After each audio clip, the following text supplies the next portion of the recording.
ஒரு சிறு பையன் அப்பாவோடு தோட்டத்தை சுற்றி பார்க்க சென்றான். சிறிது நேர விளையாட்டுக்கு பிறகுதான் அவன் ஒரு விஷயத்தை கவனித்தான். அங்கிருந்த மாடுகள் கவனையில் ஒரு நீளமில்லாத கயிற்றில் கொண்டு கட்டப்பட்டிருந்தன. அவை உள்ளே கொட்டப்பட்டிருந்த புற்களை சிரமப்பட்டு உண்ணுவதாய் அவனுக்கு தோன்றியது. ஏன் இந்த மாதிரி நெருக்கமாக மாட்டை கட்டி வச்சிருக்கிறீர்கள்?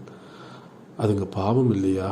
உங்கள் தோட்டத்தில் தான் இவ்வளோ புல் இருக்கிறதே, இங்கேயே ஒரு பெரிய கயிறாக எடுத்து ஒரு மரத்தில் கட்டி வைக்கக்கூடாதா என்று கேட்டான். அப்பொழுது அவர் கூறினார், தம்பி, ஒரு மாட்டை அப்படியே கட்டி வைக்கிறேன், கொஞ்ச நேரம் என்ன ஆகுதுன்னு தான் பார்ப்போமே என்று சொல்லியபடி ஒரு மாட்டை மட்டும் அவிழ்த்து கொல்லையில் இருந்த மரத்தில் ஒரு நீளமான கயிற்றில் கட்டி வைத்தார். வந்தவுடனேயே அந்த சிறு பையன் கொல்லைக்கு தான் ஓடினான். அங்கே மாடு இருந்த கோலம் அவனை அதிர வைத்து விட்டது. மாடு புல்மேயும் வேகத்தில் கயிற்றுடன் மரத்தையே சுற்றி சுற்றி வந்து கயிறு முழுவதும் மரத்தில் சுற்றி கொண்டு விட்டது. இப்பொழுது அடுத்த அடி கூட எடுத்து வைக்க முடியாமல் மூச்சு திணறியபடி தவிர்த்து கொண்டிருந்தது. தோட்டக்காரர் சொன்னார், கயிறு ரொம்ப நீளமாக இருந்தால் இதுங்க இப்படி தான் கண்ணு பண்ணும், சில நேரத்தில் உயிருக்கே கூட ஆபத்தாகிவிடும். சொல்லிக்கொண்டே மாட்டை அவிழ்த்து கொட்டில் கட்டினார்.